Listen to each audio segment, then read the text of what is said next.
وقال الله تعالى في موضع آخر: أعوذ بالله من الشيطان الرجيم. بسم الله الرحمن الرحيم. يا أيها الذين آمنوا كتب عليكم الصيام كما كتب على الذين من قبلكم لعلكم تتقون. وقال الله تعالى في موضع آخر: بسم الله الرحمن الرحيم. الذي خلق الموت والحياة ليبلوكم أيكم أحسن عملا وهو العزيز الغفور. وقال النبي صلى الله عليه وسلم: لو يعلم العباد ما في رمضان لتمنت أمتي أن تكون السنة كلها رمضان. کرتے ہیں قدر دل سے جو ماہ سیام کی، کرتے ہیں قدر دل سے جو ماہ سیام کی، ان کو دونوں جہاں میں ان کو ہے، دونوں جہاں میں ان کو ہے لطف بہار عید.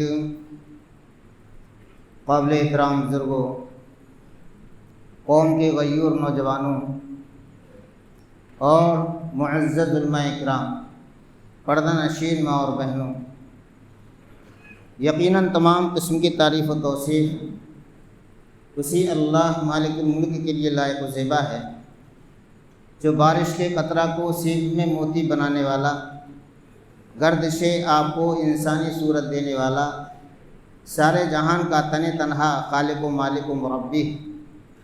یقیناً وہ جو چاہتا ہے کرتا ہے، اور جو اس نے چاہا کیا، اور جو وہ چاہے گا کرے گا.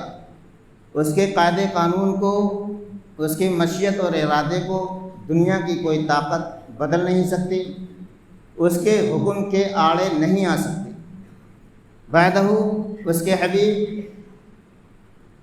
آمنہ کے لال عبداللہ کے بیٹے جناب محمد رسول اللہ صلی اللہ تعالی وسلم پر اور ان سے قبل جتنے بھی انبیاء اکرام اس دنیا فانی کے اوپر آئے، سب پر اللہ تعالیٰ کی رحمتیں اور برکتیں نازل ہوں، اور بالخصوص ہمارے پیارے نبی آمنہ کے لال عبداللہ کے بیٹے جناب محمد صلی اللہ علیہ وسلم پر اللہ کی بے شمار رحمتیں برکتیں نازل ہوں. اللہم صلی علی محمد وعلی آل محمد کما صلیت علی ابراہیم وعلی آل ابراہیم انک حمید مجید. اللہم بارک علی محمد وعلی آل محمد کما بارکت علی ابراہیم وعلی آل ابراہیم انک حمید مجید. قابل احترام بزرگوں، ہم اور آپ یہ اچھی طریقے سے جانتے ہیں کہ ماہ رمضان ہمارے اوپر سایہ فغن ہو چکا ہے، اور صرف اسی پر بس نہیں بلکہ وہ بہت ساری رحمتیں اور برکتیں لے کر کے آیا ہے. یہاں تک کہ اس رمضان مبارک کی آمد جنت کے دروازے، جنت کے تمام دروازے کھلنے، جہنم کے دروازے بند ہونے کی علامت، اور یہاں تک کہ رحمت اور مغفرت کے دروازے بھی کھل جاتے ہیں. اور شرکس شیاطین جو انسان کو اللہ تعالیٰ کے راستے سے بھٹکانے والے ہیں، وہ مردود جن جو ہے، جو شیطانوں میں سے ہیں، ان کو اللہ تعالیٰ جکڑ دیتا ہے. تو غرض یہ کہ یہ رمضان مبارک کی آمد پر اللہ تعالیٰ نے شیطانوں کو قید کر دیا، جنت کے دروازوں کو کھول دیا، جہنم کے دروازوں کو بند کر دیا. اور یہاں تک کہ اللہ رب العالمین نے اپنے مومنین بندوں کو خوشخبری دینے کے لیے ایک فرشتہ مقرر کر دیا، اور وہ فرشتہ آسمانی دنیا پر کھڑا ہوتا ہے، اور وہ اللہ رب العالمین کے مومنین بندے، وہ فرما بردار بندے جو اس ماہ سیام کی قدر دل و جان سے کرتے ہیں، روزے رکھ کر کے، نمازیں پڑھ کر کے، قرآن مجید کی تلاوت کر کے، صدقات و خیرات کر کے، غرض کے کثرت سے نفلی عبادات کر کے، تو ایسے لوگوں کو وہ بشارت دیتا ہے کہ یا منادیاں یا باغی الخیر اقبل، کہ اے نیکی کرنے والے، یعنی پکارنے والا پکارتا ہے، ایک پکارنے والا پکارتا ہے کہ اے نیکی کے کرنے والے، اے ثواب کے کمانے والے، اقبل، ایک دوسرے سے آگے بڑھ جا۔ یہ مقابلے کا دور ہے، یہ مہینہ مقابلے کا ہے، کمپٹیشن کا ہے، ایک دوسرے سے ثواب کمانے میں آگے بڑھ جا، اقبل اقبل، آگے بڑھ۔ وَيَا بَاغِيَ الشَّرِّ أَقْصِرْ، اور اے گناہ کے کرنے والے، تو نے سال کے 11 مہینوں میں تو نے اپنے مالک حقیقی کو ناراض کیا ہے، اپنے دامن کو گناہوں سے، معصیت سے پر کر لیا ہے۔ اب یہ رمضان مبارک کا مہینہ بہت بڑا ایک بریکر کی مانند ہے، بریکر لگا ہوا ہے، جو تو 11 مہینے تک برائیوں کی طرف پوری تندنی کے ساتھ بھاگتا رہا۔ اقبل، اب ٹھہر جا، یا اکثر اکثر، ٹھہر جا ٹھہر جا ٹھہر جا، اس مہینے کا احترام کر لے، اور اس مہینے کی عزت کو اپنے رب کی نافرمانی کر کے پامال مت کر، اکثر ٹھہر جا۔ تو میرے دین بھائیو، یہ بات رمضان المبارک کی ہر رات میں ہوتی، اور وہ منادی دینے والا، پکارنے والا، وہ اللہ تبارک تعالیٰ کی طرف سے وہ فرشتہ وہ پکارتا ہے، اور ہر روز رمضان المبارک کی ہر رات میں یہ بات ہوتی ہے، اور وہ خوشخبری دیتا ہے کہ روزے دار اللہ تبارک تعالیٰ کی طرف سے بخش دیے گئے، ان کے لیے بخشش ہے، مغفرت ہے، رحمت ہے۔ بہرحال پہلے آئیے قرآن مجید کی اس آیت کریمہ کے تحت جو میں نے خطبہ مسنونہ کے بعد سورہ قاف اور سورہ قاف کے بعد آپ کے سامنے تلاوت، اللہ رب العالمین نے کیا کہا؟ فرمایا یا ایھا الذین آمنوا کتب علیکم الصیام کما کتب علی الذین من قبلکم لعلکم تتقون، اے وہ لوگوں جو ایمان لائے ہو، ہم نے تمہارے اوپر روزے فرض کیے جیسا کہ تم سے پہلے لوگوں پر روزے فرض کیے گئے تھے، اور روزے فرض کرنے کے ساتھ ساتھ شرط یہ ہے کہ لعلکم تتقون، تم پرہیزگار بن جاؤ، تم متقی بن جاؤ۔ اس آیت کریمہ کے تحت ہم جب غور و فکر کرتے ہیں تو ہمارے سامنے کئی نقطے نکل کے آتے ہیں۔ سب سے پہلا نقطہ یہ ہے کہ اللہ تبارک تعالیٰ نے ایمان والوں کو اس میں صرف اور صرف متنبہ خبردار کرتا ہے کہ ہم نے روزے ان پر فرض کیے ہیں جو اللہ تبارک تعالیٰ پر، یوم آخرت پر ایمان و یقین کے ساتھ ایمان رکھتے ہیں، دل کی گہرائیوں کے ساتھ، تو ان کے اوپر روزے فرض کیے۔ اور یہ آج جو روزے ہم نے تمہارے پر فرض کیے ہیں، یہ کوئی انوکھی بات نہیں ہے۔ جتنے بھی تم سے پہلے ایمان والے لوگ آئے، جتنی بھی امتیں آئیں، سب کے اوپر روزے فرض کیے، لیکن ان کے روزوں کی نوعیت، ان کی کیفیت الگ الگ رہی موقع محل کے حساب سے۔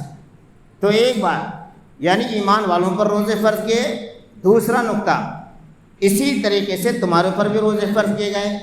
اب روزے فرض کرنے کا مقصد تم کو مشقت میں نہیں ڈالنا ہے، 10-12 گھنٹے کی بھوک اور پیاس کی تکلیف تمہیں نہیں دینا ہے، بلکہ اصل مقصد یہ ہے کہ تم کو اس کے ذریعے سے مطہر بنا دیا جائے، صاف ستھرا بنا دیا جائے، گناہوں سے مجلہ اور مصفہ ہو کر کے صاف شفاف تم ہو جاؤ۔ جس طریقے سے کپڑے کو پہلے کیا کیا جاتا ہے، بالٹی میں پانی ڈال کر کے سرف ڈال کر اس میں گھولا جاتا ہے، اور پھر تھوڑی دیر کے لیے اسے پھولنے ڈالا جاتا ہے، اور جب وہ بھیگ جاتا ہے اس کے بعد اس کو پھر مسلا جاتا ہے۔ تو جتنا اس کی رگڑائی کر دی جاتی ہے اتنے ہی اس کا میل صاف ہو جاتا ہے، اور پھر اس کو نچوڑ کر صاف کر کے اسے صاف ستھرے پانی میں دھو کے ڈالا جاتا ہے، تو وہ میل کچیل سے بالکل صاف ستھرا ہو جاتا ہے۔ اسی طریقے سے یہ 10-12 گھنٹے کی بھوک اور پیاس، اس کی تکلیف دے کر کے مقصد یہ ہے کہ تم کو متقی بنایا جائے، پرہیزگار بنایا جائے۔ تو تقویٰ کا کیا مطلب ہے؟ تقویٰ کسے کہتے ہیں؟ تقوی کی اصل غرض غایت کیا ہے؟ تقویٰ جو ہے، تقویٰ کے معنی ڈرنے کے ہوتے ہیں، خوف کھانے کے ہوتے ہیں۔ صحیح معنی میں شریعت مطہرہ کے حدود و حقوق کی رعایت کرنے کو تقویٰ کہا جاتا ہے، کہ انسان حقوق اللہ تعالیٰ کے حقوق کو اپنی زندگی میں بغیر کسی شکشبے کی گنجائش کے، بغیر کسی سستی اور کاہلی کے، اس کے حکم کے لیے ہر وقت تیار رہے، اس کے حکم کو بجا لائے، نمبر 1۔ اور دوسری بات حقوق العباد بھی ادا کرے، یعنی حقوق اللہ اور حقوق العباد کو نبھانے، اس کو پورا کرنے، اس کے حکم کی وجہ آوری کرنے کا نام تقویٰ ہے۔ اور تقویٰ کہاں ہے؟ کیا لمبے کرتے میں تقویٰ ہے؟ کیا لمبی داڑھی میں تقویٰ ہے؟ یا اونچی ٹوپی میں تقویٰ ہے؟ میرے بھائیوں، تقویٰ کہاں ہے؟ یہ بڑا اہم سوال ہے۔ نبی اکرم صلی اللہ علیہ وسلم نے صحابہ اکرام سے پوچھا تو صحابہ اکرام نے اس تقوی کے مختلف جواب دیے، تو آپ نے فرمایا کہ تقویٰ ہا ہونا، تقویٰ ہا ہونا۔ آپ نے اپنے سینے کی طرف اشارہ کرتے ہوئے فرمایا۔ علماء اکرام یہاں تشریف فرمائے، کوئی کچی پکی بات نہیں، فرمایا کہ تقویٰ یہاں ہے۔ تو اس حدیث شریفہ کے اس چھوٹے سے ٹکڑے سے یہ بات سامنے آئی کہ تقویٰ جو ہے وہ انسان کے دل کے اندر ہے۔ انسان کتنا اپنے دل کے اندر اللہ تعالیٰ کی محبت کو رکھتا ہے اور اس کے احکامات، اس کے فرائض کو پورا کرنے کی صلاحیت رکھتا ہے، یہ اصل تقویٰ ہے۔ میرے بھائیوں، تقویٰ یہ، تو اللہ تعالیٰ نے قرآن مجید کے اندر جو روزے فرض کرنے کی غرض و غایت بتلائی، وہ یہ بتلائی کہ اصل مقصد جو ہے وہ تقویٰ ہے، کہ تقویٰ اختیار کرنا ہے۔ اچھا، اب رہا مسئلہ یہ روزہ کسے کہتے ہیں؟ علماء اکرام کی زبانی یا کتابوں کی ورق گردانی کے ذریعے سے آپ الحمدللہ سمجھتے ہیں کہ روزہ کسے کہتے ہیں، لیکن پھر بھی یاد دہانی کے طور پہ میں آپ کو بتانا مناسب سمجھتا ہوں۔ روزہ کے لغوی معنی رک جانا، روزہ کے لغوی معنی رک جانے کے ہیں کہ اللہ تعالیٰ نے جن کاموں سے روکا ہے، جن ممنوع کردہ کاموں سے روکا ہے، ان سے کما حق رک جانا، اس کا نام روزہ ہے۔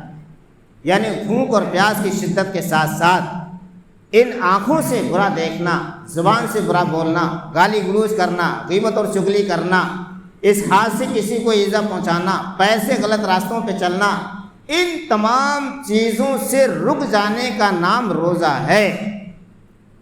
اور روزہ کے معنی رکنے کے ہیں یقیناً، اور رکنے کا یعنی صبر، اس کا مطلب یہ ہے کہ روزے کی حالت میں صبر کرنا بے حد ضروری ہے۔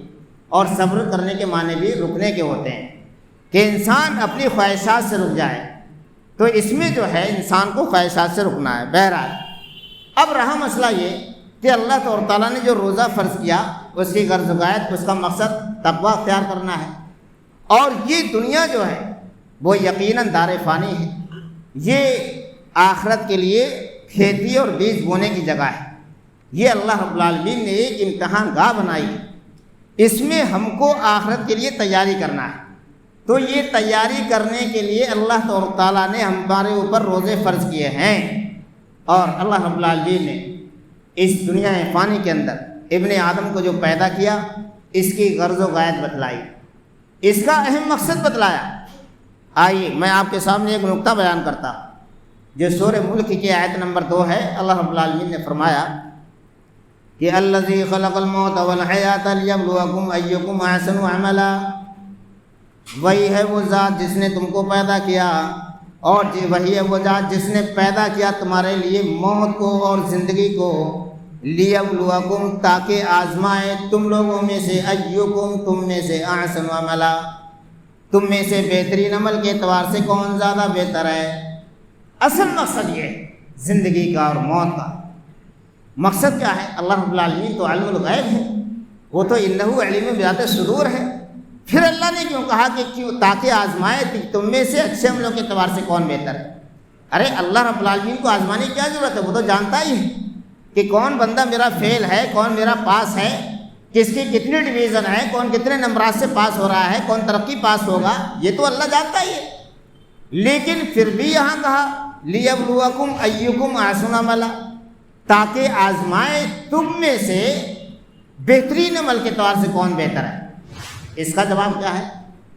اس کا اصل جواب یہ ہے کہ یہ یقینی بات ہے کہ اللہ رب العالمین عالم الغیب ہے، وہ جانتا ہے، لیکن ایک بندے کا امتحان لے کر کے، اس کی آزمائش لے کر کے بندے کے مقام و مراتب کو بلند کرنا مقصد ہوتا ہے۔ اور اس بندے کے اس عمل کو لوگوں کے لیے ہدایت یا لوگوں کے لیے ایک نمونہ بنانے کا مقصد ہوتا ہے.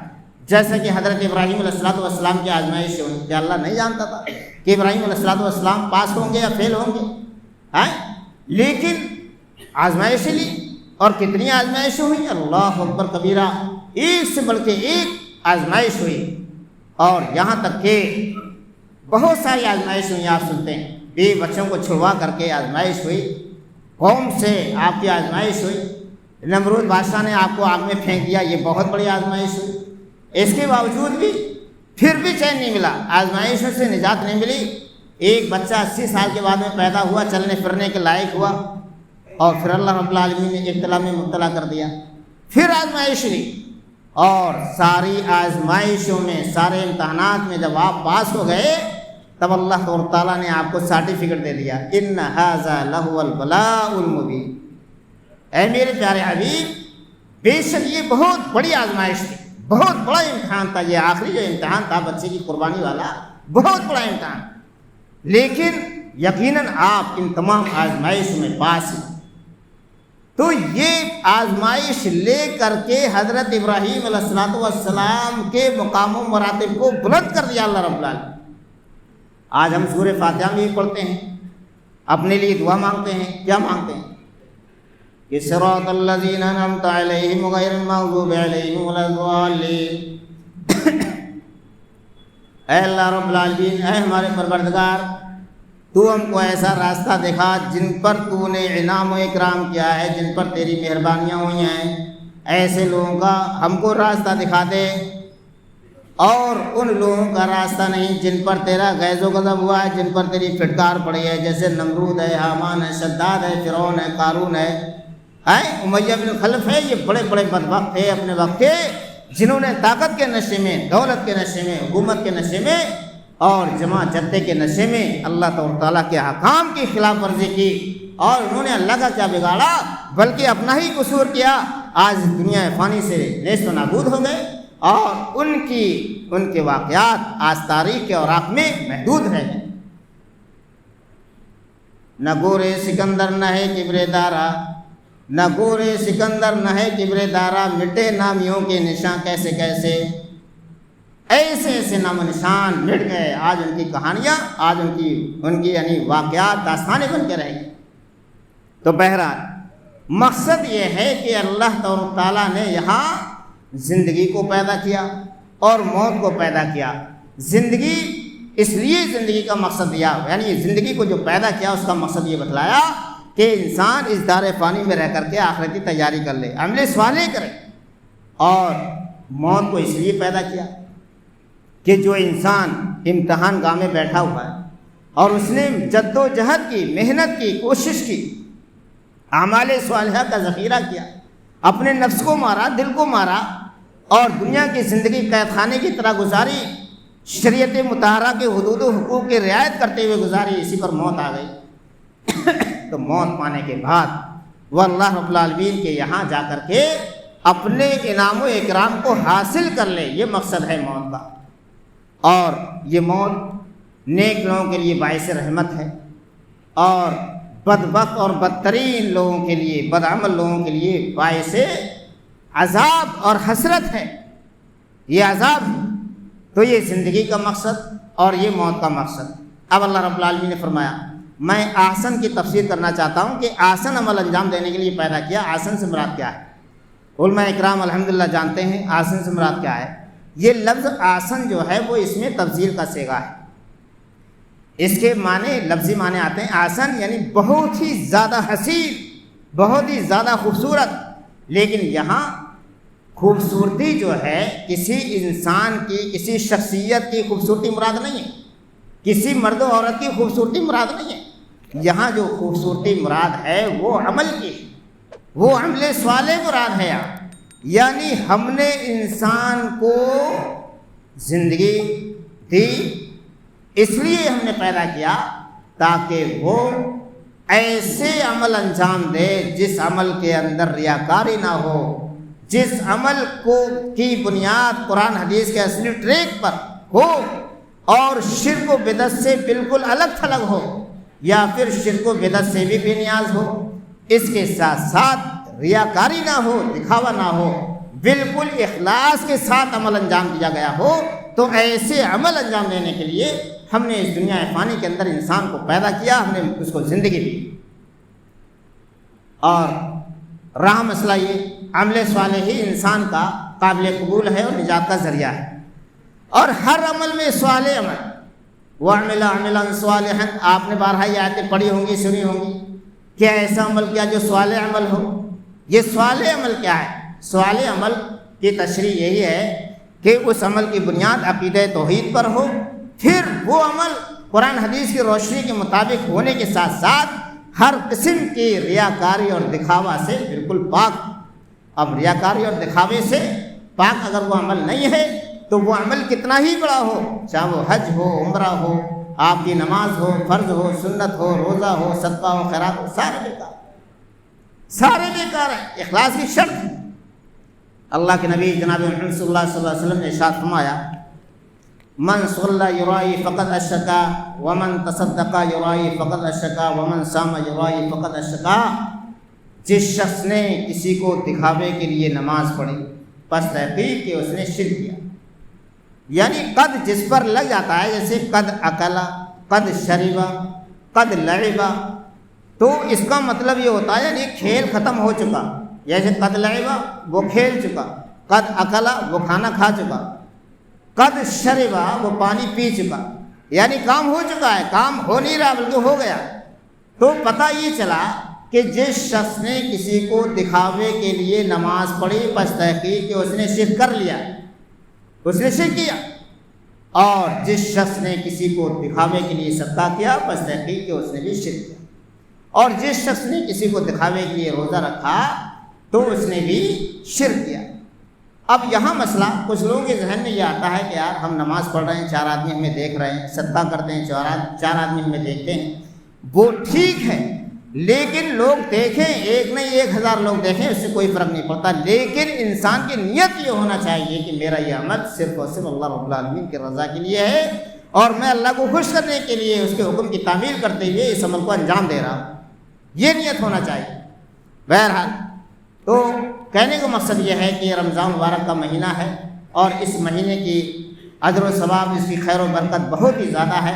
بہرحال ایک دن بڑا قیمتی ہے، اور اس کا مطلب یہ کہ ہے اس مہینے کے اندر کثرت سے قرآن مجید کی تلاوت کرنا چاہیے، کیونکہ قرآن مجید کے نزول کا مہینہ بھی رمضان مبارک کا مہینہ ہے، اور قرآن مجید جیسی مقدس کتاب تمام کتابوں میں اعلیٰ اور افضل ہے، جیسے کہ سارے مہینوں میں اعلیٰ اور افضل رمضان کا مہینہ ہے، اور پھر ساری راتوں میں سب سے زیادہ اعلیٰ اور افضل رات شب قدر کی ہے۔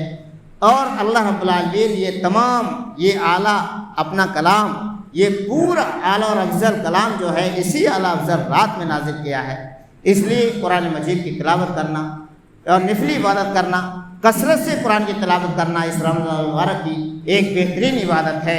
چنانچہ میرے دینی بھائی بھائیوں، تو کہنے کا مقصد یہ ہے کہ عمل اللہ رب العالمین نے مومنوں پر روزے فرض کیے، اور یہ روزے صرف ہم ہی پر نہیں بلکہ ہم سے پہلے لوگوں پر فرض کیے، اور روزے رکھنے کا یا رکھوانے کا یا روزے فرض کرنے کا اصل مقصد تقویٰ و پرہیزگاری ہے، کہ انسان میل کچیل سے پاک ہو جائے اور اپنے دل کے اندر تقویٰ اختیار کرے، اور اس ایک مہینے کی اسٹڈی سے 11 مہینوں تک، یعنی کہ پھر استاد کی ضرورت نہیں ہے، 11 مہینے تک وہ اسی طریقے سے عمل کرے جو اس کی 1 مہینے میں اس کو ٹریننگ دی گئی ہے، جو مشق کی گئی ہے۔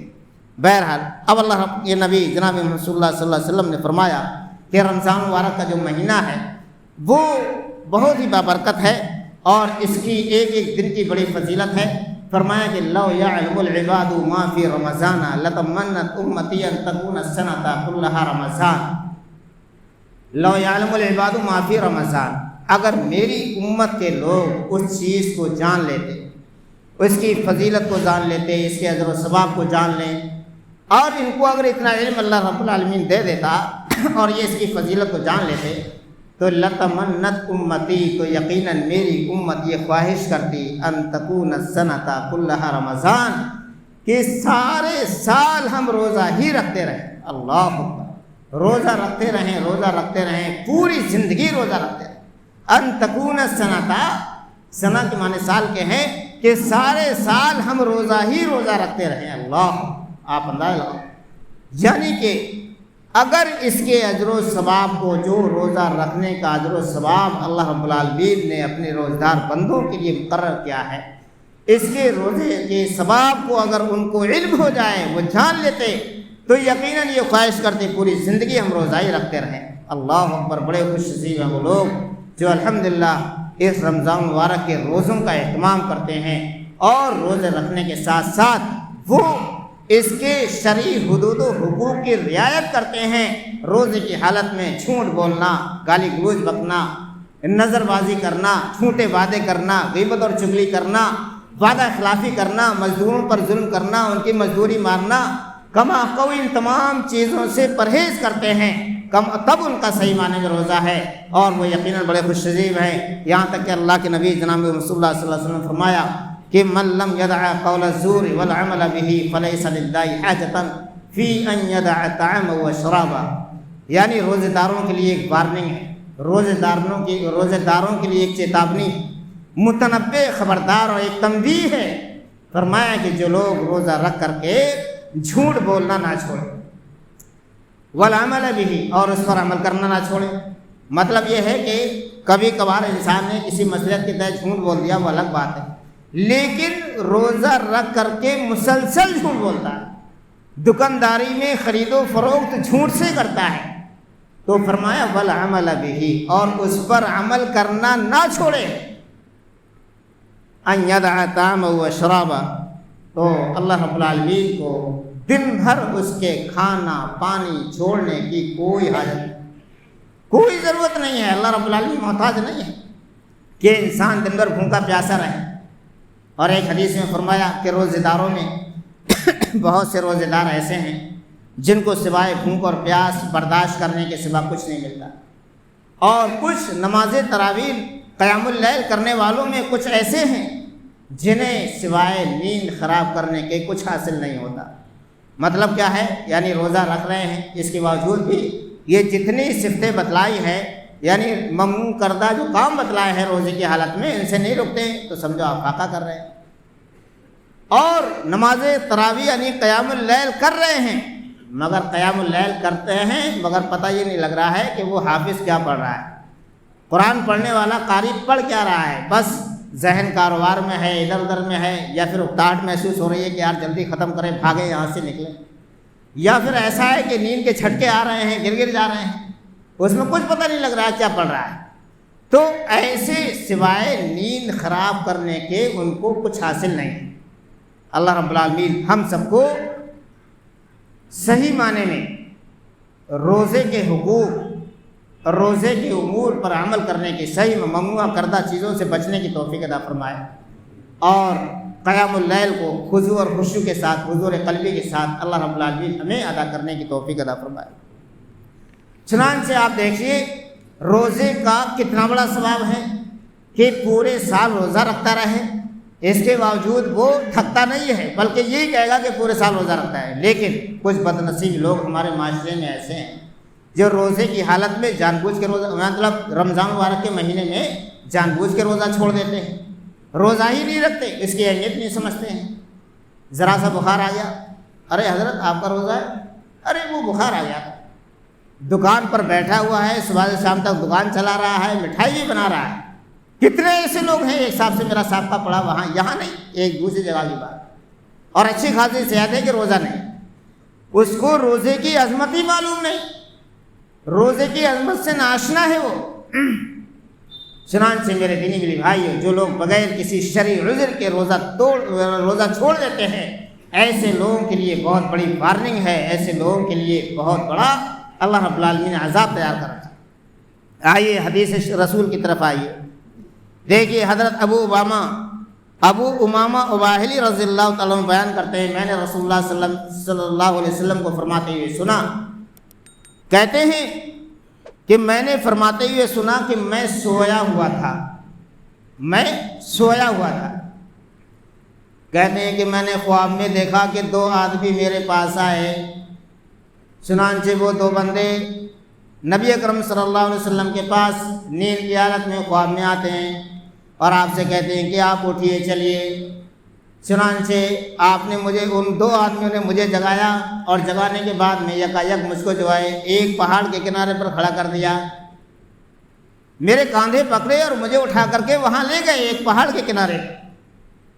چنانچہ میں دیکھتا ہوں کہ پہاڑ بہت اونچا ہے، اور وہ دونوں بندے بڑی محبت اور پیار سے میرے دائیں بائیں میرے بازو پکڑ کے کھڑے ہو گئے اور کہنے لگے کہ آپ چلیے، آپ اس پہاڑ کے اوپر چڑھیے۔ آپ نے فرمایا کہ میں اس پہاڑ پر چڑھ نہیں سکتا ہوں، کیونکہ کھڑی چڑھائی ہے، میری طاقت نہیں ہے کہ میں اس پہ چڑھ جاؤں۔ چنانچہ ان 2 بندوں نے کہا، ان 2 شخصوں نے کہا کہ نہیں، آپ کوشش کیجئے، ہم آپ کی ہیلپ کریں گے، ہم آپ کی مدد کریں گے۔ چنانچہ دائیں بائیں دونوں نے محبت سے بازو پکڑے اور آپ کو سہارا کیا، یہاں تک کہ آپ پہاڑ کی چوٹی پر پہنچ گئے۔ آپ پہاڑ کی چوٹی پر پہنچتے ہیں، وہاں دیکھتے ہیں ایک بہت بڑی وادی ہے، بہت بڑا جنگل ہے، وہاں پر بڑی بڑی طرح طرح کی خوفناک آوازیں آ رہی ہیں، طرح طرح کی رونے، چیخنے، چلانے، آہو بکا کی آوازیں آ رہی ہیں۔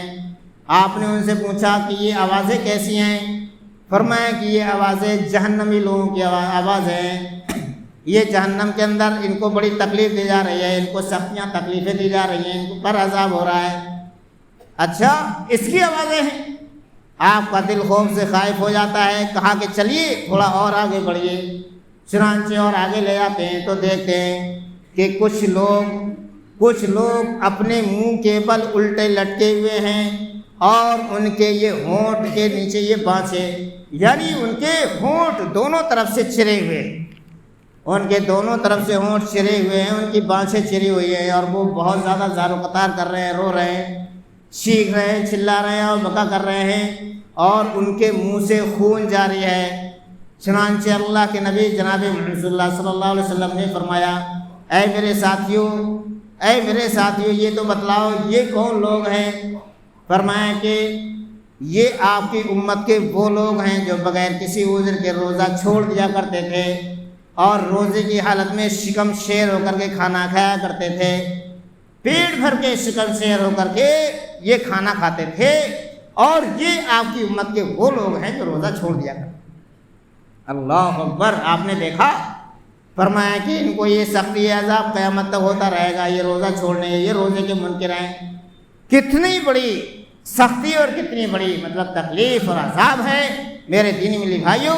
نہ تو انسان جو بغیر روزے دار ہے، نہ تو وہ دنیا کی خوش نصیبیوں سے مالا مال ہوتا ہے، دنیا میں بھی اس کے لیے بدبختی ہے، منہ چھپا چھپا پھرتا ہے، اور آخرت میں بھی اس کے لیے بہت بڑی بدبختی، ناکامی، نامرادی ہے، اور اس کے لیے سخت عذاب۔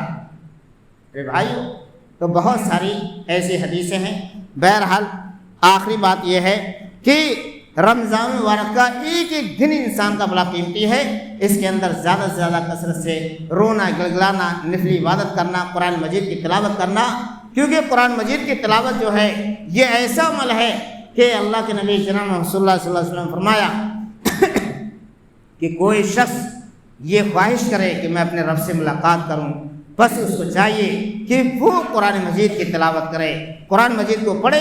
ایک ایک حرف پر 10 نیکیاں ہیں، اور قرآن مجید پڑھنے والوں کو اسی طریقے سے بہت سارے درجے اور درجات اور مقامات حاصل ہوں گے۔ بہرحال کہنے کا مقصد یہ ہے کہ سحری کھاؤ، سحری میں برکت ہے، سحری میں برکت ہے۔ اللہ کے نبی صلی اللہ علیہ وسلم نے ارشاد فرمایا کہ میری امت کے لوگ جب تک خیر میں رہیں گے کہ سحری میں تاخیر اور افطار میں جلدی کریں گے۔ افطار میں جلدی کرنے کا مطلب یہ نہیں ہے کہ سورج غروب ہونے سے پہلے ہی افطار لیں، مطلب یہ ہے کہ سورج غروب ہونے کے فوراً بعد ہی افطار کر لیں، اور اس میں ٹال مٹول اور تاخیر نہ کریں۔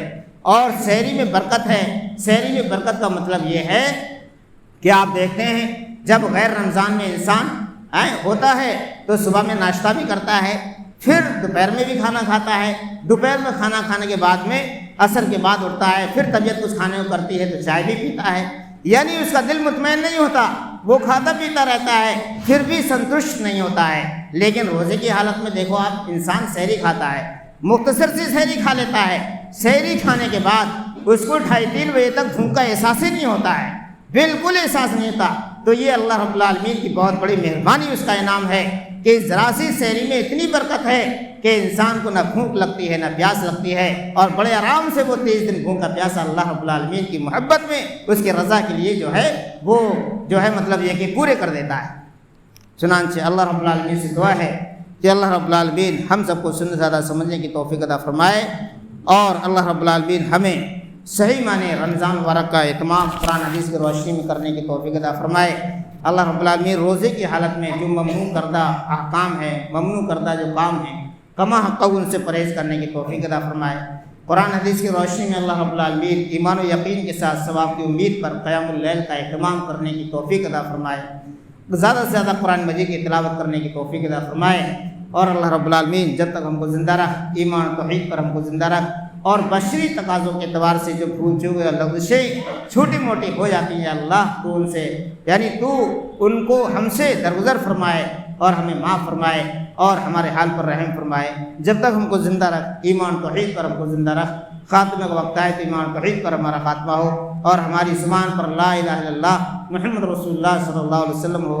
فاطر السماوات والارض انت ولی فی الدنیا والآخرہ توفنی مسلمہ ولکم بالصالحین وما علینا الا البلاغ المبین۔